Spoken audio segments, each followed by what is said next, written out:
आमीन। आइए परमेश्वर के लोगों, हम एक गीत गाएंगे मिलकर। गीत का नंबर 84। जंगली दरख्तों के दरमियान एक सेब के पेड़ के समान नजर आता है मुझे आए मसीह, सारे संतों के बीच में तो। जंगली दरख्तों के दरमियान एक सेब के पेड़ के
गीत का लेखक बहुत अच्छी बात कहता है, घबराहट की लहरों से गर्क दुख डूबो के सागर में अपने जोरावर हाथ को बढ़ा।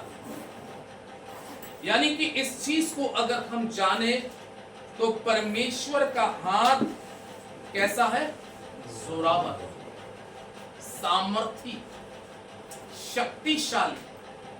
और उसके हाथ का बयान बाइबल के अंदर में अगर हम देखें तो प्रभु यीशु मसीह का एक शिष्य हुआ जिसका नाम पतरस था। क्या नाम था? पतरस।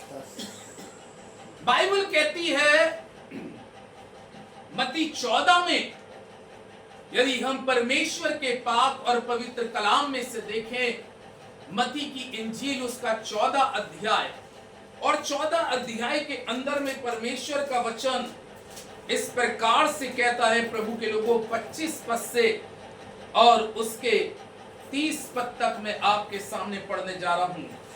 और यीशु रात के चौथे पहर झील पर चलते हुए उनके पास आया, और चेले उसको झील पर चलते हुए देखकर क्या हो गए? घबरा गए और कहने लगे ये भूत है, और डर के मारे चिल्लाने लगे। तब यीशु ने तुरंत उनसे बातें की और कहा, ढांढस बांधो, डरो मत, मैं हूं। पतरस ने उसको उत्तर दिया, हे प्रभु, यदि तू ही है तो मुझे अपने पास पानी पर चलकर आने की आज्ञा दे। उसने कहा, आ। तब पतरस नाव पर से उतरकर यीशु के पास जाने को पानी पर चलने लगा, पर हवा को देख के डर गया, और जब डूबने लगा तो चिल्ला के कहा, हे प्रभु, मुझे बचा। और यीशु ने तुरंत हाथ बढ़ाकर उसे थाम लिया और उससे कहा, हे अल्पविश्वासी, तूने क्यों संदेह? आज का वचन ये, जीवन के अंदर में मनुष्य को कई बार बहुत सी चीजों की घबराहट पैदा होती है। क्या होती है? घबराहट। अगर हम सांसारिक रीति से पहले बात करें तो अगर किसी का डायबिटीज या ब्लड प्रेशर बढ़ने लगता है तो क्या होने लगती है? घबराहट होने लगती है। अगर कोई बहुत भयानक गर्मी में से आ रहा है तो गर्मी की तपिश से इंसान को घबराहट होने लगती है। कभी कभी इंसान को कोई ऐसा दुख भरा संदेश मिल जाए तो उस दुख भरे संदेश से भी इंसान क्या हो जाता है? घबरा जाता है। कई बार जीवन के अंदर में हमारा कुछ संसारिक रीति से नुकसान हो जाए तो इंसान घबरा जाता है। घबराहट के एक नहीं अनेक कारण। यहां पर जो परमेश्वर का आज वचन मैं बोल रहा हूं उसका मजमून है या उसका शीर्षक है, आपके जीवन की घबराहट कितनी बड़ी क्यों ना हो, लेकिन परमेश्वर का जोरावर हाथ आपको बचाने के लिए क्या है? तैयार। वचन में लिखा है, रात के चौथे पहर प्रभु यीशु मसीह झील के ऊपर में रात में चलता हुआ दिखाई दिया। ये एक बड़ा मौजज़ा है। अगर आप किसी बहते हुए जल के अंदर में या किसी झील या तालाब या समुद्र में आप एक ढेला फेंकते हैं तो एक ढेला भी जो है पानी पे नहीं तैर सकता। आप समझ रहे हैं? आप पानी पर अगर एक ढेला भी फेंकते हैं तो वो तुरंत क्या हो जाता है? डूब जाता है। लेकिन खुदावन यीशु मसीह, इसीलिए तो उसको जमीन और आसमान का सृष्टिकर्ता कहा गया है, और इसीलिए तो उसको सब ईश्वरों में सबसे ऊंचा ईश्वर कहा गया है। इसीलिए तो पौलुस उसके लिए कहता है कि हमारे जीवन का उद्धार नाम से मिलता है और मात्र उसी ने मृत्यु पर विजय पाई है। हालेलुया। ये प्रभु यीशु मसीह, बाइबल में लिखा है, ये वो समय है कि जब यीशु मसीह संसार में अपने शिष्यों के साथ सेवा में लगे हुए थे, सुसमाचार का प्रचार लोगों के मध्य में फैला रहे थे, बीमारों को अच्छा कर रहे थे, दुष्ट आत्माओं को निकाल रहे थे, कोढ़ियों को चंगा कर रहे थे, मुर्दों को जिला रहे थे, और उसके शिष्य ये सब आश्चर्य कर्म अपनी आंखों से होता हुआ देखते थे और उनके विश्वास बढ़ रहे थे। कई बार हम एक विश्वास में उन्नति करने के बाद में भी हम अविश्वासी या अल्प विश्वासी हो जाते। बाइबल में लिखा है, चौथे पहर शिष्यों की नाव जो थी वो बीच में थी, पानी के झील के बीच में थी।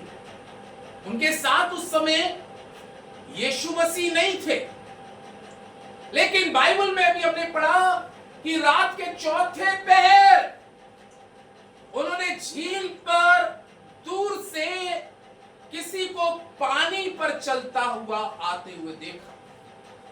हाँ, बाइबल में लिखा है, ये एक ऐसा दृश्य था, ये एक ऐसा दृश्य था कि जिसको देखकर उससे शिष्य घबरा गए। बाइबल में भी हमने पढ़ा नहीं, बाइबल यही तो कह रही है कि उसके शिष्य इस चीज को देखकर, इस दृश्य को देखकर कि कोई व्यक्ति पानी पे चल के आ रहा, क्योंकि नाव उनकी झील में थी और कोई व्यक्ति जो झील पर चल के आ रहा है वो किनारे से चलता आ रहा है। तो बाइबल में लिखा है, उनको यीशु मसीह को पहचानने में भी धोखा हो गया। पहचानने में क्या हो गया? धोखा हो गया। कभी कभी अक्सर करके आपने देखा होगा, कभी कभी हम लोग जैसे गाड़ी चलाते हैं या कभी कभी बाजार निकलते हैं, अरे कहते हैं कि फलाने शख्स की समान इंसान गया है, उसके चेहरे के समान था। लेकिन यहां पर यीशु मसीह को वो पहचान नहीं पाए, बल्कि बाइबल कहती है कि वो उसको भूत समझ बैठे। क्या समझ बैठे? भूत समझ बैठे। क्यों भूत समझ बैठे? क्योंकि उन्होंने अभी आत्मिक रीति से उन्होंने अपनी आत्मिक दृष्टिकोण से प्रभु यीशु को नहीं देखा। एक होता है आत्मिक दृष्टिकोण और एक होता है सांसारिक दृष्टिकोण। दो प्रकार के कोण होते हैं, इसलिए मुझे और आपको इस संसार में रहते हुए हमें और आपको आत्मिक बनने की जरूरत है। और जब हम आत्मिक बनेंगे तब हम आत्मिक दृष्टिकोण से हर चीज को नापते हैं, तोलते हैं और उसका एहसास करते हैं। वहां पर उसके शिष्य, कलाम में लिखा, वो संसारिक आंखों से देख के, वचन में लिखा उनके अंदर में भय आ गया, डर आ गया, घबराहट आ गई। यहां पे ये डर किसी बीमारी का नहीं था, जैसे मैंने कुछ बीमारियों के नाम लिए थे कि इन बीमारियों में इंसान डरता है, लेकिन यहां पर जो डर था और जो घबराहट थी वो भूत की थी। काय की घबराहट थी? भूत की थी। भूत का डर था। और यीशु मसीह जब पानी पे चल के आ रहे हैं तो वो बाइबल कहती है कि वो नाव के ऊपर में चिल्लाने लगे, घबरा गए, भयभीत हो गए, डर के मारे पसीने छूटने लगे। शायद हमारी आंखें अब तो ये भूत नाव को क्या कर देगा? पलट देगा और हम सब झील के अंदर में डूब के मर जाएंगे। लेकिन प्रभु यीशु मसीह ने बड़ी शीरीन आवाज में कहा, डरो मत, मैं। डरो मत, मैं। और बाइबल लिखा वो पानी पे चलते हुए उसके पास अपने शिष्यों की तरफ चलते जा रहे हैं और नाव की तरफ जब बढ़े तब बाइबल में लिखा है, तब पतरस ने एक चीज कही, अगर प्रभु यीशु मसीह तू ही है जो पानी पर चलकर क्या दे? आज्ञा दे कि मैं भी काय पे चलूं? पानी पे चलूं। क्योंकि ये बात प्रभु यीशु मसीह ने अपने शिष्यों से बहुत बड़ा एक प्रॉमिस किया था, एक बहुत बड़ा वायदा किया था। और वो वायदा इतना बड़ा है कि यीशु मसीह ने ये बात कही थी कि जो काम मैं करता हूं तुम मुझसे भी बड़े बड़े काम करो। हाँ, इसका मतलब यीशु मसीह ने जो जमीन पर मौजे किए हैं, मेरे और आपको एक बहुत बड़ा अभिषेक और एक बहुत बड़ा प्रॉमिस करके, वायदा करके गए कि जो काम मैं करता था तुम उतने काम नहीं करोगे, सीमित उतने ही नहीं रहोगे, बल्कि बाइबल में लिखा है कि तुम मुझसे भी बड़े बड़े काम करोगे। और तुरंत पतरस, बाइबल में लिखा है यीशु मसीह का ये चेला जिसका नाम पतरस मैं बोल रहा हूं, ये पतरस जो चेला था बहुत जल्दबाज चेला था। हर काम इसको तुरंत करना है। जैसे जब वचन में लिखा है कि जब लोग यीशु मसीह को पकड़ने आए थे, देखा इसने गुस्से में आया, तलवार निकाली और एक सरदार काहिन का कान क्या कर दिया? उड़ा दिया। ये ऐसा चेला था। उन्होंने कहा मैं भी पानी पे आऊंगा प्रभु। यीशु मसीह ने कहा आजा पानी पे, तू भी पानी पे चलेगा। अगर मैं पानी पे चल रहा हूं तो तू पानी पे चल सकता है। और बाइबल में कहा इसने तुरंत नाव के अंदर से पैर निकालकर पानी पे रख दिया। अब आप सोचिए, कंपैरिजन करिए कि आप अगर हम प्रभु यीशु मसीह की उपस्थिति में चले तो हमारे आपके लिए कोई भी काम असंभव, जबकि ये काम बड़ा टिपिकल है। सोचने में आप अगर इस काम को सोचिए तो ये एक बड़ा मौजा है कि आपने आज तक के इतिहास में ऐसी कोई बात कभी नहीं सुनी होगी तो कोई व्यक्ति पानी पर भी चल रहा। ये बहुत बड़ा एक मौजा है। और बाइबल में लिखा है कि पतरस अपनी नाव पे से उतर गया, बाकी शिष्य नाव में, और ये भी पानी पर चलने लगा, पानी पे चलने लगा। लेकिन सबसे बड़ी बात, दृष्टि, हमारी निगाह जब तक प्रभु यीशु मसीह के ऊपर लगी रहती है तब तक तो हम कामयाब हैं आत्मिक रीति से। हालेलुया, ये याद रखिएगा। तब तक मैं और आप आत्मिक रीति से कामयाब होंगे और कामयाब होते जाएंगे जब तक मैं और आप प्रभु पर दृष्टि करके चलते हैं। इसलिए यहोशू की पुस्तक में 1 अध्याय के 7वें पद में लिखा है इधर उधर मत ताक, इधर उधर मत ताक। क्योंकि जब हम इधर या उधर देखते हैं तो हमारा दिमाग और हमारी आंखें परमेश्वर की तरफ से हटकर जब संसार और संसार की चीजों को देखती हैं तो वो परिस्थितियां हमें डुबोना आरंभ करती हैं। समझ रहे हैं अपनी बात? वो स्थितियां हमें डुबोने का प्रयास करती हैं। और बाइबल में लिखा है कि जब तक पतरस यीशु मसीह को देखता हुआ चला जा रहा था, जैसे परमेश्वर के वचन में लिखा है जितनों ने उसकी ओर क्या करी? दृष्टि करी। मैंने आप क्या बोलिए था दृष्टि पे, कि जितनों ने परमेश्वर की ओर दृष्टि करी, यानी कि जब तक वो परमेश्वर के पुत्र यीशु मसीह पर निगाह गड़ाया हुआ है तो उसको कोई एहसास नहीं है कि मैं पानी पे चल रहा हूं या जमीन पे चल रहा हूं। हालेलुया। लेकिन बाइबल में लिखा है, ये परमेश्वर का वचन कहता है, आज सबसे बड़ी बात है कि इंसान की आत्मिक दृष्टि जब परमेश्वर की तरफ से हट जाती है तब उसकी लाइफ में डूबने के चांस आरंभ शुरू हो जाते हैं। याद रखिएगा, कोई भी व्यक्ति क्यों ना, 100% अगर हम परमेश्वर को देख के नहीं चलते, हम किसी भी चीज में, किसी भी दायरे में हो, वो स्थिति हमको डुबोने का प्रयास करना शुरू कर देती है। और बाइबल में लिखा है कि जब तक पतरस यीशु मसीह को देखकर चल रहा था तो वो पानी पर चल रहा था। लेकिन बाइबल में लिखा है चलते चलते उसकी निगाह काय पे चली गई?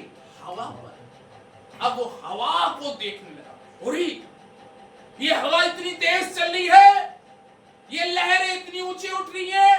बाइबल में लिखा है जब उसके अंदर शंका पैदा हो गई, शक जीवन में। खुदा के लोगों, शक का कहते हैं कई इलाज नहीं, शक का कोई इलाज नहीं। शक्की व्यक्ति का कहीं पर भी, किसी भी डॉक्टर के पास जाओ, किसी भी के जाओ, शक का कोई इलाज नहीं है। इसलिए शक हमें खुदावन यीशु मसीह पर नहीं करना चाहिए, क्योंकि शक के बारे में मैं एक छोटी सी लास्ट में कहानी भी बताऊंगा। और यहाँ पे परमेश्वर का वचन कहता है कि उसकी दृष्टि जब खुदावन यीशु मसीह से हट गई, तो लिखा है उस स्थिति में, उस परिस्थिति में बाइबल में लिखा है वो क्या होने लगा, डूबने लगा।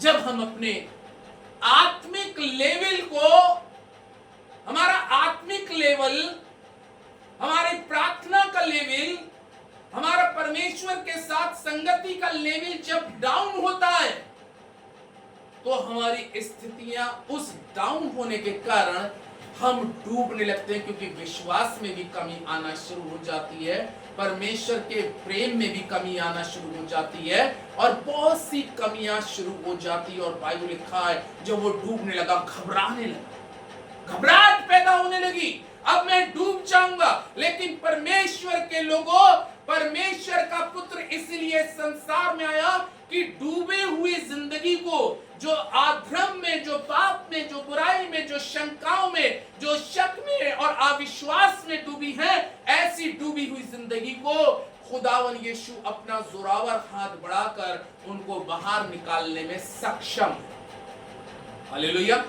वो अक्षम नहीं है, वो सक्षम है। बाइबल में लिखा है कि जब वो ऐसी परिस्थिति में आया, तो परमेश्वर का जीवित और पवित्र और सामर्थी कलाम कहता है, वो उसको मालूम हो गया, मेरी निगाह हटी है, मैंने पानी को और उसकी लहरों को और हवा को, आंधी के झकोलों को, इनको देखा है। जब मैं और आप इन संसार की चीजों को देखते हैं, तो हमारा और आपका विश्वास चला जाता है और हम घबराने लगते, घबराहट पैदा हो जाती है। उस घबराहट में इंसान का आत्मिक मनोबल जो होता है वो डाउन हो जाता है, कम हो जाता है। और लिखा है जब वो घबराकर डूबने लगा, कलाम में लिखा है स्थितियां और परिस्थितियां अविश्वास की उसको डुबा रही थी। इसलिए हम सभी के अंदर में एक विश्वास की बहुत मजबूताई होना बहुत जरूरी है। लेकिन क्या हुआ, जब प्रभु यीशु को उसने पुकारा, हे प्रभु यीशु मुझ पर दया कर, मुझ पे दया कर, क्योंकि मैं डूबा जा रहा हूं। आज परमेश्वर के लोगों, अगर मैं और आप अपने किसी भी जीवन के क्षेत्र में अपने आप को महसूस ये करते हैं कि मैं इस क्षेत्र में डूब रहा हूं, इस परेशानी में डूब रहा हूं, इस कर्ज में डूब रहा हूं, इस आधर्म में डूब रहा हूं, अविश्वास में डूब रहा हूं, लेकिन उस समय अजीजों, पतरस एक बार फिर से उसके दिल की गहराई के साथ पुकार निकली, और वो पुकार कहने लगी, अरे खुदावन यीशु मसीह मुझ पर तू दया कर दे। घबराहट में वो चिल्ला उठा, और परमेश्वर का वचन में लिखा है कि परमेश्वर ने, वचन में लिखा है, यीशु ने अपने उस सामर्थी हाथ को, उस जोरावर हाथ को बढ़ा लिया और उसके हाथ को पकड़ लिया। हालेलुया। आपके और हमारे हाथ को कोई पकड़ने वाला हो या ना हो, जब हमारी परिस्थितियां खराब चल रही हो या हम स्थितियों में डूब रहे हो, कोई हमारा हाथ पकड़ने वाला ना हो, लेकिन जब दिल से पुकार निकलेगी आपकी यीशु के लिए, तो मैं 100% कहूंगा, यीशु का हाथ इतना छोटा नहीं है कि वो आपका उद्धार ना कर सके। उसका हाथ ऐसा है, बाइबल में लिखा, उसका हाथ स्वर्ग से जमीन तक चारों तरफ घूमता है। इसलिए पहले पतरस की पुस्तक में और 5 अध्याय के 6 पद में पतरस इस प्रकार से कहता है, परमेश्वर के बलवंत और सामर्थी हाथ के नीचे दीनता से रहो। उसका हाथ बलवंत, उसने चिल्लाया और चिल्ला के कहा, हे प्रभु यीशु मुझ पर दया कर दे, मुझ पे दया करते। और लिखा है यीशु मसीह ने अपने हाथ को उसकी तरफ बढ़ा दिया। अब आप सोचिए, जब वो यीशु मसीह के पास जा रहा था, डिस्टेंस था, दूरी थी, लेकिन कुछ स्टेप तो चलते चलते वो पानी पे चलता रहा। तो अभी यीशु मसीह काफी दूर हैं, लेकिन उसकी निगाह अभी दूसरी तरफ चली गई, तब डूबने लगा। अब आप सोचिए यीशु मसीह ने कहां से हाथ बढ़ाया होगा, कितनी दूरी से हाथ बढ़ाया होगा। यानी कि उसका हाथ जहां पर आप पुकारेंगे वहीं पर उसका हाथ आपकी सहायता करने के लिए, आपकी मदद करने के लिए तुरंत आ जाएगा, तुरंत आ जाएगा। आप कहेंगे कि ये मदद कैसे आ गई। कभी कभी आपको एक एग्जाम्पल देता हूं मैं। कभी कभी हम घर पे दुआ करते हैं, सिस्टर भी दुआ करती होंगी, कभी कभी उसका हाथ किसी के माध्यम से आपकी मदद के लिए यहाँ आ जाता है। हालेलुया, ये है परमेश्वर का हाथ, ये परमेश्वर की ब्लेसिंग है, ये परमेश्वर की आशीष है। इसलिए परमेश्वर के लोगों, उसने वहीं से अपने हाथ को बढ़ा दिया। ना जाने आज आपके लिए, हमारे लिए परमेश्वर कहां से हाथ बढ़ा दे जो हमको ब्लेस कर दे, आशीष कर दे, खुदावंद के लोग। लेकिन परमेश्वर का वचन कहता है एक बात, प्रभु यीशु मसीह ने उसको निकाल तो लिया और उसको बचा तो लिया, लेकिन उससे कहा, हे अल्प विश्वासी, तूने मेरी बातों पर क्यों संदेह किया। यानी कि हमें प्रभु की बातों पे संदेह नहीं करना, शक नहीं करना।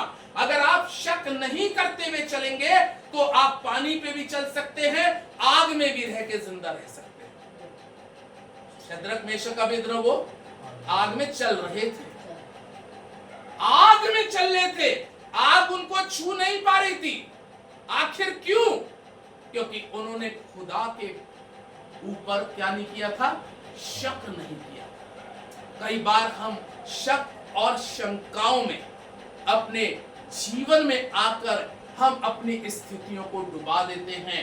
खुदावंद के लोगों, अपनी जिंदगी से हर प्रकार का जो खुदावंद यीशु में शक है, वचन पे शक है, उसको खत्म कर दीजिए, तो उसका जोरावर हाथ आपकी सहायता करने के लिए तुरंत क्या हो जाएगा, तैयार हो जाएगा।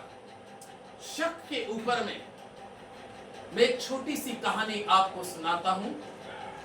हकीम लुकमान, आपने सुना होगा नाम।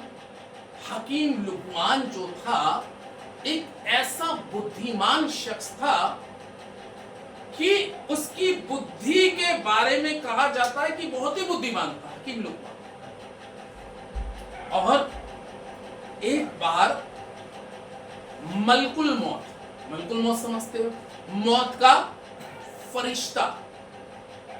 फरिश्ता एकदम उसके एक दिन अचानक उसके पास आ गया और आके बोला, भाई हकीम लुकमान, तुम्हारा समय खत्म हो गया, चलो।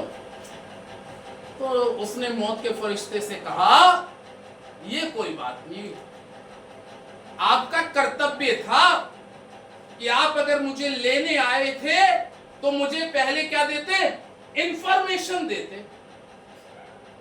बड़ा चालाक था, इतनी होशियारी से उन्होंने कहा कि अगर तुम आए थे तो पहले मुझे इंफॉर्मेशन देते थे, मैं तुमको भी टिकट दे दूंगा। उसने मौत के फरिश्ते को, हकीम लुकमान ने चैलेंज कर दिया कि तुम मुझे ले जा नहीं सकते अगर तुम मुझे बता के आओ कि किस दिन आओगे। उसका फरिश्ता चुप, हाँ भाई मैं बिना ही बताए आ गया इसको लेने के लिए। उन्होंने कहा मुझे टाइम दो। उन्होंने कहा ठीक है, मैं तुमको 1 हफ्ते का टाइम दे के जा रहा हूं, मैं 1 हफ्ते के बाद में फिर आऊंगा तुम्हें लेने और ये देखता हूं कि तुम मेरे हाथ से बच सकते हो या नहीं बच सकते। उसने कहा मैं ले जाऊंगा। हकीम लुकमान ने कहा कि तुम मुझे ले जा नहीं सकते, जाओ 1 हफ्ते, 1 हफ्ते के बाद आना। हकीम लुकमान ने क्या किया, 99 पुतले, कितने, 99 पुतले अपने शक्ल के बना के उसने खड़े कर दिए। और लास्ट दिन जिस दिन था 100वां, वो बीच में चुपचाप खड़ा हो गया, और मौत का फरिश्ता आ गया। अब मौत का फरिश्ता जैसी घुसा तो उन्होंने कहा यार ये हकीम लुकमान कौन है, तो सारे ही हकीम लुकमान है? बड़ा चालाक था, बड़ा बुद्धिमान था।